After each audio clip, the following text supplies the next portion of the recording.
A new day is dawning for golf in Australia, where our game is opened up to everyone. Every woman and girl will be asking, Want to play golf? Want to play golf? Hey, want to play golf? because golf is fun but fierce, social but competitive, active but relaxed, addictive but accessible. And this is what we need to do. Get more women on boards and in senior roles. Introduce girls to golf through fun and friendship. Open up our clubhouses and golf courses. Equal access, equal rights. More girls' golf hubs. More golf in schools.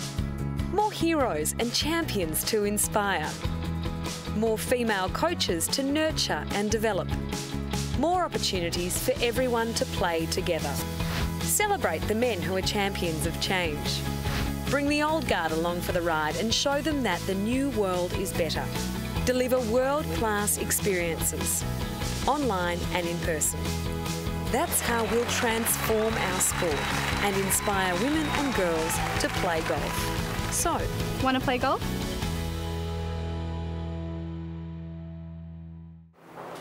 Well, thank you very much, Mark, and thank you very much, everyone, for being here. It is an important day for us. We are launching an ambitious program to really drive women's golf in this country. This is the Women and Girls Vision 2025 program that we've established. And it's a program that is designed to make golf a better game for women and girls, to make it more inclusive, to make it more accessible. I think easier to play, we'd all like that, but to make golf a game where our women and girls are nurtured through their golfing journey in a lot better way than what they have in the past. I think we've got some important challenges as a sport. We need to recognise them. We've, in some ways, I don't think done a very good job as a sport collectively catering for women and girls over a long period of time. And there's certainly some benchmarks and markers that would indicate that that's the case, that we need to be aware of them and we need to try to fix them. If we think about membership, our membership of female golfers is now 20% of total membership, and that's the lowest it's ever been, and we need to address that. If we think about coaches, we're currently 5% of our accredited coaches are female.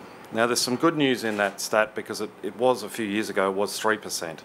And I'd congratulate the PGA and LPGA on what they've done to recognise that that's a priority and to grow that. And if we look at the future, already we're seeing far more intake in terms of trainees who are female. So those numbers should improve over time. But we know that female coaches are a great a role model for women and girls getting into the game. So it's critical that we have more coaches in that space.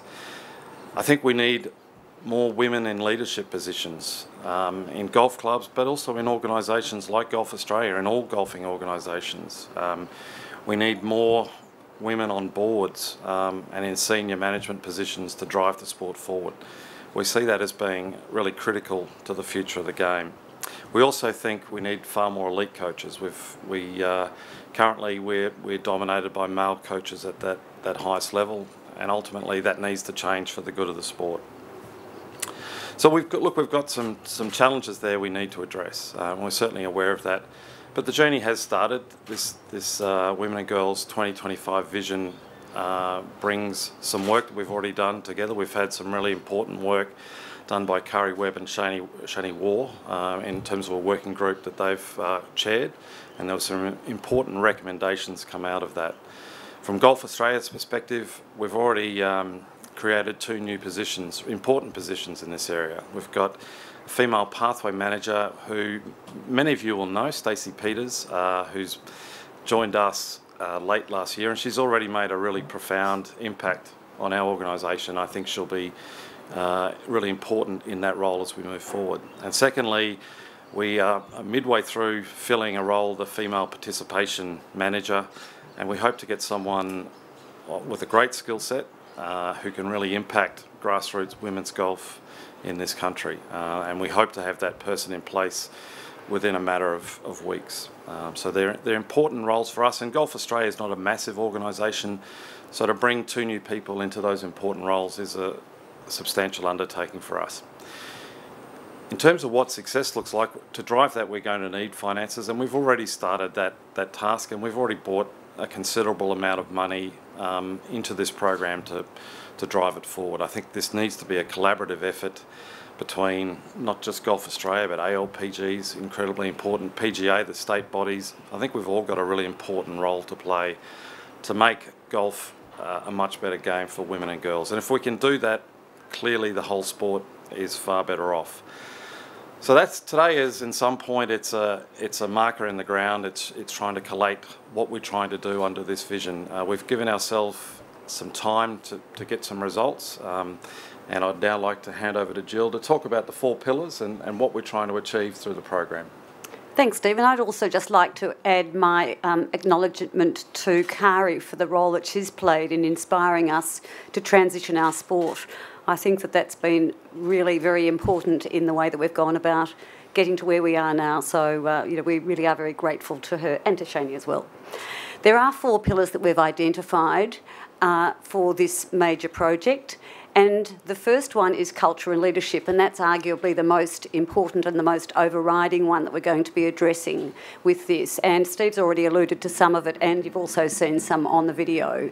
But this will involve getting more women on boards, starting from the very top, starting from Golf Australia, state associations, through every organisation and clubs, hopefully. We'd like to get more women in senior management positions throughout the whole of the golf industry. We want to open up our courses in our clubs so that they're more welcoming. We'd like to try and reduce the male-dominant culture that often exists in a lot of clubs. And we'd like to have equal access and equal rights in golf clubs.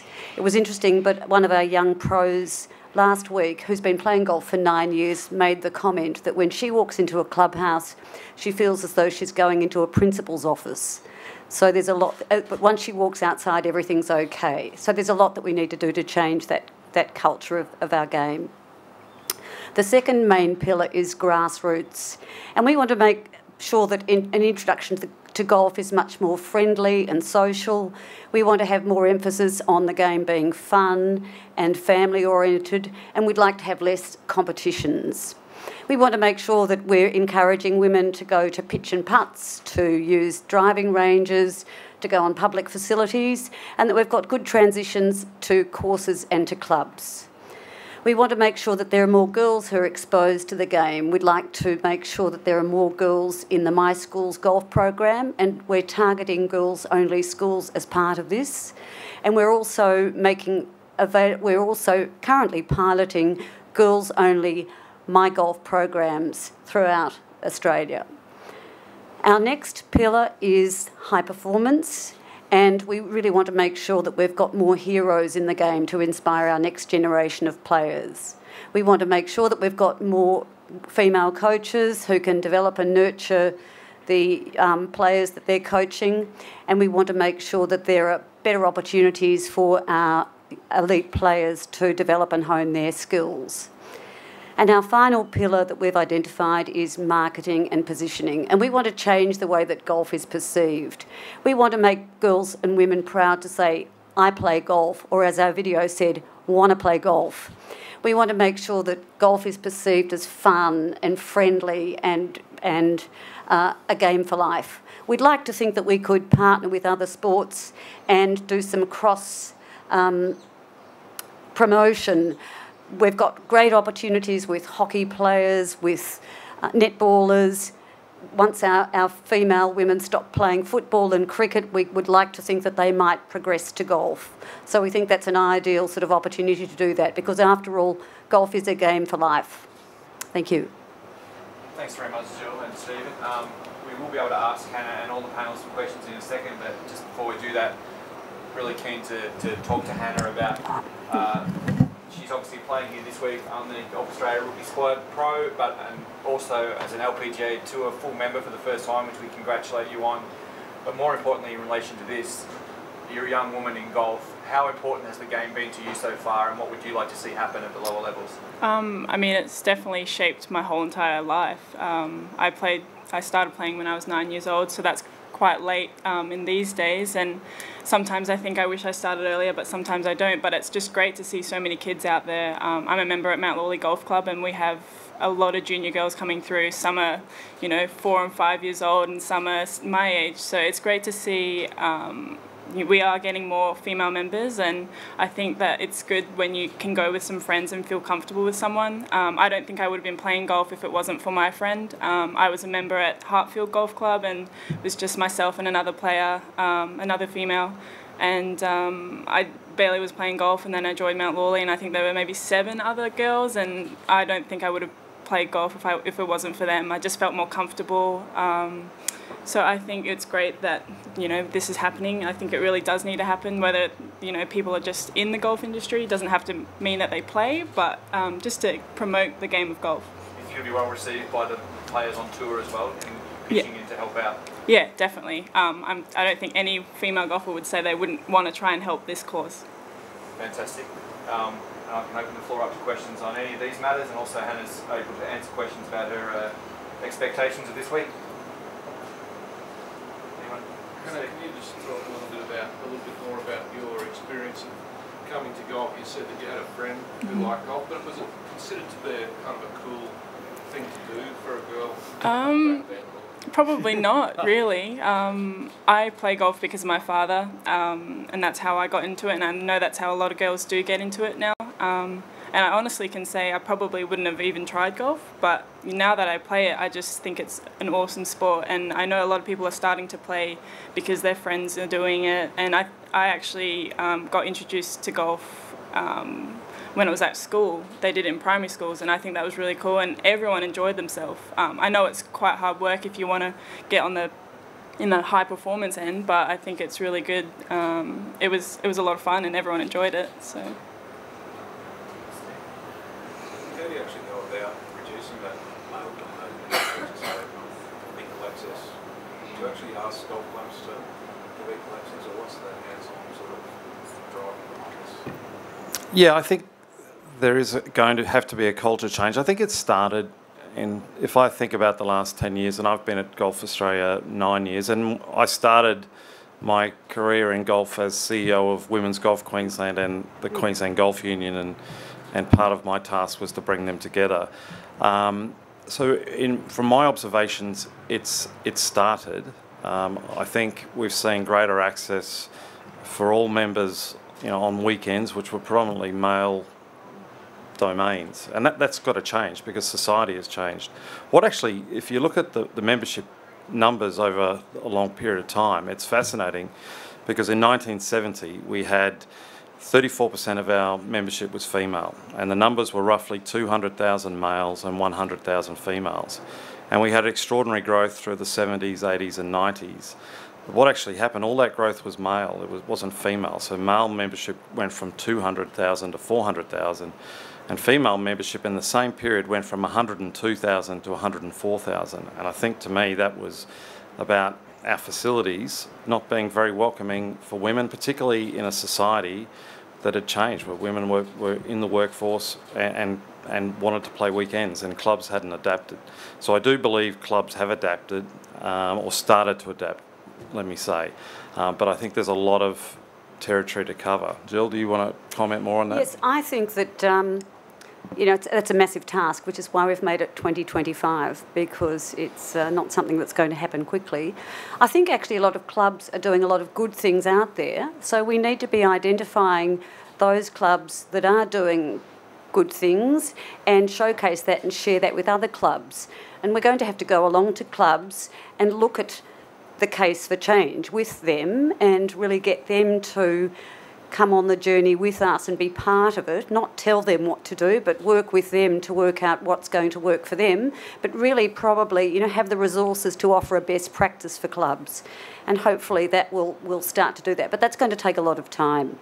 And we'll probably go to the low-hanging fruit first. There are clubs out there that are saying, we want to change or we need to change, and there are other clubs that are saying, we don't need to, and we'll leave those till a little bit later. So, a big job. Jill, as a golfer yourself, where do you think the blockages are? Why do women maybe come to golf and drop out? not come to gold? Where are the problems and the issues? Oh gosh, there are probably a lot of those. I think golf's actually, perceived to be a difficult game to play. Women are more comfortable learning in a safe environment, and going to a driving range, there's often 20 men and one woman there, and that's a bit intimidating. So it's often intimidating the way that we learn to play. Women are time poor. I think we need to make our game faster and have much more opportunities for 9 holes or maybe even 6 holes. We need to, have it much more family focused so that you could go along and play with your kids or with your husband and wife. We probably need to look at much more family memberships so that we can, offer it, which is much more appealing for women to be able to go along and kids enjoy it too. Culture in clubs is often pretty intimidating for women. The dress code, how am I meant to behave? I mean, I even find it tricky going into a new club that can be pretty intimidating. So it's, I think we've recognised a lot of the things that are barriers, and we know a lot of the ways to go about doing them, but we haven't really had the resources to tackle that until now. So I think we're going to give it our best shot. It's 20% now. Do you have a feeling about what you like to see?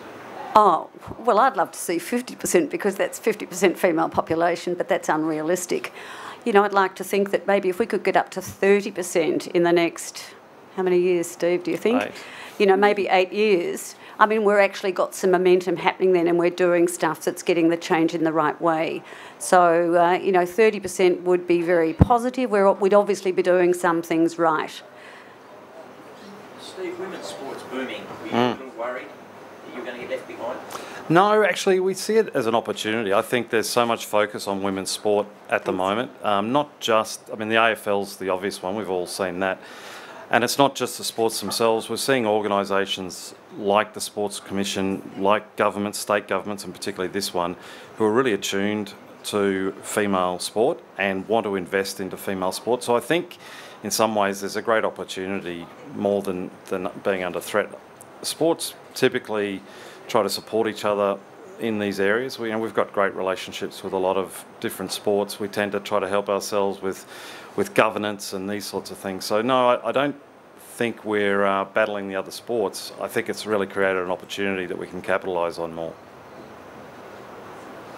Hannah, how much confidence do you have this week coming off the top 15 in your season opener? Yeah, I'm very excited about the week. I was over here last month. I managed to play a practice round here, and it's just nice to be somewhere familiar. Obviously in my home country, it's really cool, and I'm sure there'll be big crowds. There was the last 2 years, so I'm really excited. Do you think back to last year and how close you actually came? Yeah, kind of like just thinking about it now, I came tied 7th last year, so it was really impressive, and it was definitely made a big difference for the rest of my year of 2017. So I've had a good start the last 2 events I played, so hopefully can continue the form this week and obviously for the rest of the season. Hi, now you're a pro and you're playing on the LPGA tour. What's different about your game? Have you changed anything with your coach, distance? No, I've tried to keep everything pretty much the same. Obviously I've got things that I have to work on, but they're probably more long-term than short-term. I think I did pretty well with managing myself last year. I won't get to come back to Australia as much as I did last year, so I think that's the thing that I've got to work on, just making sure that I feel comfortable with the travel. Obviously different places this year and different countries, so I'm really excited for the year, and yeah, I hope it goes well. Who's your team around you? Who looks after different parts of your game? Richie Smith is my swing coach, Marty McInnes is my physio, and Jordan Stairs is my personal trainer. So they're all based in Perth. Richie will come over because he also works with Minji Lee, so he'll be able to come and see us. I think he's planned 4 times during the season, and then I hopefully will get the chance to come back home after Evian. So it'll be nice to see all my family. They plan to come and watch me during the season, so at least I won't feel too homesick. Where will you live in I won't have a base. I'm kind of just bouncing around. I've kind of planned out where I'll be for the first 2 off weeks, but from then on I'm just going to play it by ear, and all the Australians have let me know that I'm welcome to stay at their place, and everyone's pretty spread out, so it's really nice to, you know, be friends with everyone and have that support. You can count me into. Yeah. Talk a little bit about you know, how much of an influence Kari has been. You can see in the Victorian Open, you know, the first 3 place getters, Minjee, and then Cara Davidson, and then yourself are all dual time Kari Webb scholarship winners. Talk a little bit about her influence, and what it meant to you to have Kari be awarded the AM recently. Yeah, it's awesome.